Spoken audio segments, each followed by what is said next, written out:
Bonjour et bienvenue à tous dans cette nouvelle vidéo sur la chaîne Kanjian. Aujourd'hui on va encore parler un petit peu du Flipper Zero, mais on va plutôt parler particulièrement de la protection contre la lecture NFC RFID, notamment des cartes bleues que l'on a dans nos portefeuilles, une carte NFC que l'on peut avoir dans nos différents portefeuilles. Tout d'abord, une première chose, je vous rappelle qu'il y a un concours qui a lieu sur la chaîne Kanjian qui vous permettra de gagner une place pour la nuit du hack si cet événement vous intéresse. Donc vous allez avoir le lien qui va apparaître en haut de votre écran pour le lien vers la vidéo qui vous permettra d'accéder au concours et de pouvoir participer. C'est ultra simple, vous allez juste avoir à mettre nom, prénom, email, une preuve que vous êtes bien abonné à la chaîne, répondre à une petite question très simple, quel âge a l'événement aujourd'hui, enfin cette année en 2024. Si vous écoutez bien la vidéo, la réponse est dedans. Et une fois que c'est fait, il ne reste plus qu'à attendre le 30 mai pour le tirage au sort. Enfin, pour la fin des participations et tirage au sort la première semaine de juin. Ceci dit, un petit disclaimer, comme d'habitude, si vous regardez un peu mes vidéos Flipper Zero, vous êtes coutumier du fait. Donc le disclaimer, juste pour dire que ces vidéos sont à but pédagogique et éducatif uniquement, et c'est encore plus le cas aujourd'hui parce que là on va parler de comment sécuriser ces portefeuilles. J'ai déjà fait une vidéo sur la lecture NFC, sur des tests de protection, pardon, je vais y arriver. Et à l'époque, j'avais évoqué la possibilité de cette petite carte que l'on voit ici, que l'on trouve en vente sur Amazon. Vous aurez le lien en commentaire de la vidéo pour voir est-ce que cette carte nous permettra de protéger ce portefeuille. Voilà, ce porte-carte, pardon, de manière efficace, contrairement à des protections classiques. Donc, pour information, je suis sur le firmware Momentum du Flipper Zero, mais c'est pas forcément ce qui est le plus important dans notre vidéo d'aujourd'hui. Donc, ici vous avez mon portefeuille, donc j'ai une carte bleue, j'en ai une deuxième derrière ici, et ici j'ai une carte NFC d'accès à la piscine de la ville. Donc je me mets côté carte de piscine. Sur le Flipper Zero que vous avez sur la droite de l'écran, on a les actions qui sont menées. Donc là, on va aller chercher NFC. Donc je l'ai posé sur le portefeuille et on va voir à droite ce qui va se passer. Donc là, il est en train... Donc je vais le déplacer un petit peu. Donc là, vous voyez, il a détecté les deux cartes. Donc je vais mettre sur celle du dessous. Donc là, il me demande de ne pas bouger. Et au bout d'un moment, il va lire. Donc là, ça veut dire qu'il a détecté les cartes, qu'il est capable de lire les cartes à travers l'épaisseur du simili-cuir, qui est quand même de 2-3 mm. Alors, j'ai fait mes tests avant, et je vais avoir un peu d'effet démo. Ça faisait longtemps que j'ai pu un petit fail. Sur la lecture NFC, je trouve que le momentum en ce moment, il prend un peu beaucoup de temps. Il est un petit peu dans la difficulté. Sinon, donc on peut faire ça. Donc pareil, don't move. Dans tous les cas, il arrive à détecter qu'il y a une carte. Je ne vais pas perdre plus de temps que ça. Je vais reprendre celle-ci. Donc ça, c'est une projection que j'ai eue lors d'un salon. Donc le but de cette carte qui est un petit peu épaisse, qui est à peu près 2 fois plus épaisse que celle qu'on va tester juste après. Le but, c'est de se glisser juste derrière, par exemple, la carte de piscine, ici. Voilà. Quand je vais remettre le Flipper Zero en lecture, me demander de ne pas bouger. Ah bah c'est plutôt sympa parce qu'il a réussi à lire la carte. Donc on va faire un retry. Donc je pense qu'il était resté bloqué sur l'autre. Et voilà ce que je voulais vous montrer, c'est qu'à l'époque, parce que le problème qu'on avait, c'était que cette carte, donc voilà, donc là il a réussi à récupérer de nouveau. Vous voyez, là, cette carte n'est pas toujours très opérationnelle. Hop. On va la sortir. On va faire ça. Donc, vous voyez, c'est bien pas cette carte qu'il est en train de lire. Parce que cette carte-là, quand je la passe dessus, on est toujours en reading. D'accord? Cette carte est censée nous protéger. Donc, on la met... On la colle bien derrière. Alors après, c'est là où est l'inconvénient. J'avais déjà expliqué dans la vidéo initiale de ce genre de protection, c'est que si vous la calez pas bien dans votre portefeuille, ce qui se passe quand on va poser le Flipper Zero, c'est exactement ça. Il va réussir à lire les cartes. Et là, c'est vraiment problématique. Donc, je dis pas poubelle, mais dans certains cas, ça va quand même vous sauver. Mais n'achetez pas ce genre de produit parce que honnêtement, ça vaut pas un étui comme j'avais dans la vidéo initiale. Au mieux, ce que je vous conseille, c'est au pire, c'est de vous procurer des cartes NFC vierges que vous mettez derrière ici. Pourquoi? Bah, tout simplement parce que le flipper 0 va la lire. Donc là, c'est une mi-fer classique. Et au pire, il va tomber sur des choses qui n'ont rien à voir avec la choucroute. Et c'est pas grave. D'accord? Au moins, vous faites une fausse carte. L'acteur malveillant qui va essayer de vous piquer votre carte bleue, les informations de carte bleue ou de carte d'accès, bah, il va retomber sur cette carte vierge. Et c'est encore plus efficace. Ou, si vous voulez vraiment le duper, vous mettez une de vos anciennes cartes bleues. Il va prendre l'ancienne carte bleue et ça marchera très bien. Donc aujourd'hui, on est là pour tester surtout ce petit produit. Donc ça vaut 9,90€ pièce. Alors, il faut que j'enlève ça, sinon vous n'allez pas voir. Donc ça vaut 9,90€ pièce. La promesse, elle est, vous mettez juste cette carte que je vous monte à l'écran à la place de ma figure. Vous la mettez juste dans le portefeuille et c'est censé avoir un champ d'action qui va protéger votre portefeuille, votre passeport, vos cartes d'accès, vos cartes bleues, ce qui vous évite d'avoir un étui rigide ou fin pour protéger chacune de vos cartes. Il va sans dire que la promesse est forte, surtout à 10€ l'unité. Bon, il y a un pack, hein, vous voyez, juste en dessous, on a un pack à 3 cartes pour 25€. Donc, je vais remettre. Donc je l'ai enlevé de son. Voilà. Donc je l'ai enlevé de son petit sachet plastique. Et si j'en crois la consigne, comme j'aime bien dire, normalement, on a un plastique de protection qui devrait se trouver sur la carte.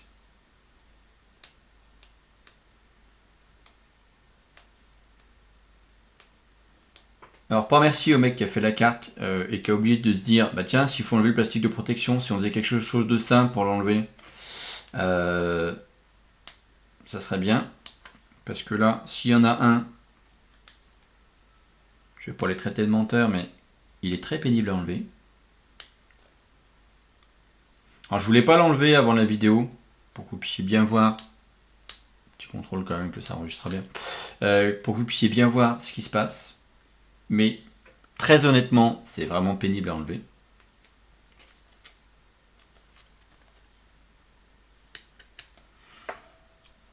Alors, donc je vais continuer de l'enlever. Donc après 5 minutes d'effort incessant, que je vous ai épargné quand même en coupant l'enregistrement de la vidéo initiale, impossible de l'enlever. Donc je pense que quand il dit enlever le plastique de protection, il parlait juste de ces petites choses. Parce que là, franchement, je vois rien qui ne s'enlève facilement, voire même de manière complexe. Impossible d'accéder au mains de plastique dessus. Bref. La promesse, c'est, si je la mets là, je mets mon flipper dessus, que vous ne voyez plus. Hop. Je fais lecture. Il ne doit avoir aucune carte. Aucune. Finalement, bah, il envoie une. Alors, je ne sais pas laquelle il a vu.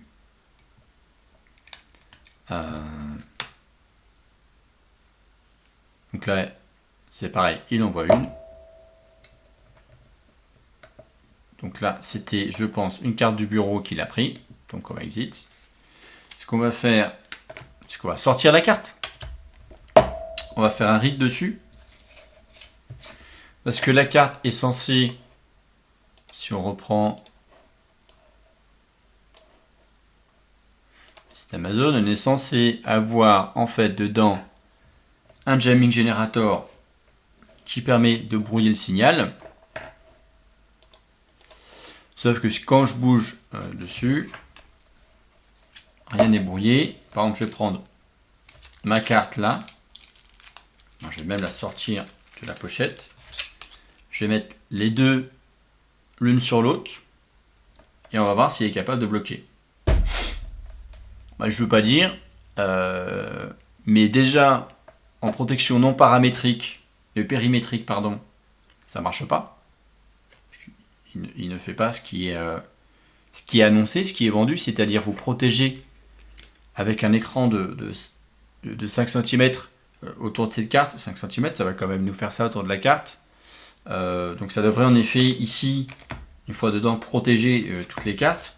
Alors que même collé à la carte,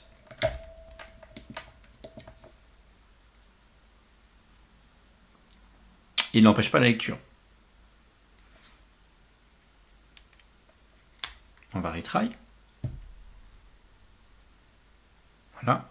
Donc un peu plus haut, oui, il a bloqué le signal et je n'ai pas eu toutes les informations de la carte et je n'ai eu accès qu'à l'UID qui était copié sur la carte. Bon, admettons. Bon, en tout cas, ça ne fait surtout pas son job. C'est un peu pour ça que je voulais vous faire la vidéo. C'est faites attention, en fait, alors s'il y a des gens qui travaillent chez Eakers, qui voient la vidéo et qui sont pas contents parce que je dis que ça ne fonctionne pas, je suis peut-être tombé sur un produit défectueux. Ça peut arriver. N'hésitez pas à me renvoyer et je me ferai un plaisir de vous faire une vidéo contradictoire si jamais ça fonctionne, pour vous montrer que ça fonctionne bien. Parce que là, honnêtement, me dire qu'il y a un film plastique à enlever, que je n'ai même pas réussi à enlever, je suis même allé gratter un petit peu la carte là. Alors, je vais rapprocher un petit peu. Voilà. S'il faudrait qu'il fasse le focus dessus. Vous voyez, donc je l'ai gratté dans le coin là. Et dans ce coin-là, je suis désolé, même là, je n'ai pas réussi à attraper un éventuel film plastique qui traînerait par-dessus la carte, qui pourrait bloquer les ondes. Sachant que ça dépend de quoi est fait votre film plastique. Si votre film plastique était fait en effet d'une matière qui viendrait bloquer les ondes, je comprendrais que ça bloque votre signal de brouillage. Mais là, très honnêtement, alors à part faire n'importe quoi avec la carte, c'est-à-dire vraiment aller lui faire mal et casser l'antenne qui éventuellement est présente dedans, ça marche pas. Voilà. Le but de cette vidéo, c'était de vous dire, malheureusement, cette carte-là ne fonctionne pas, ne l'achetez pas. Une fois encore, je suis peut-être tombé sur une carte défectueuse, mais pour moi, je ne vais pas dire qu'il y a tromperie, mais il y a quelque chose qui ne tient pas sa promesse, du moins. Voilà.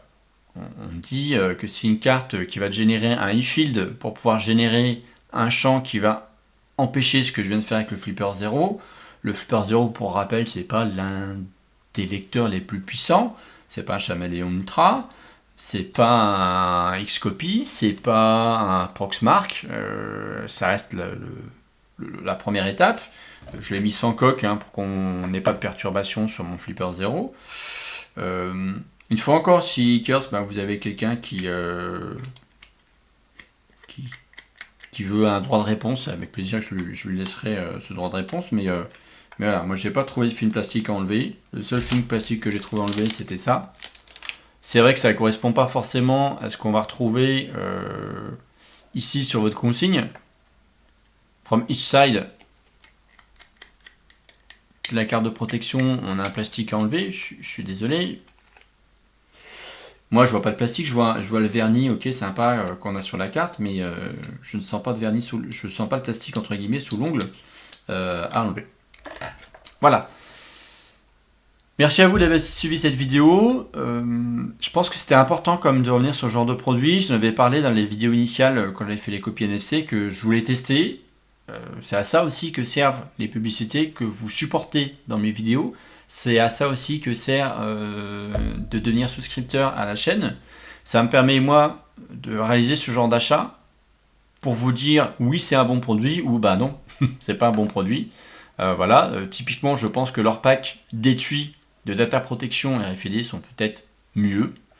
Donc pour ma part, ça sert renvoi Amazon parce que ça ne correspond pas à l'attendu, au produit, à ce qu'on m'a promis, de protéger, d'avoir une protection active, c'est remarqué dessus, contre la lecture RFID et NFC.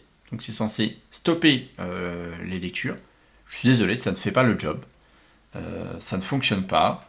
On pourrait même essayer d'aller tester Parce que je vois qu'ils mettent beaucoup RFID en avant et je sais que les gens aiment beaucoup faire la confusion entre les deux. On va être bête, on va essayer de la lire en RFID.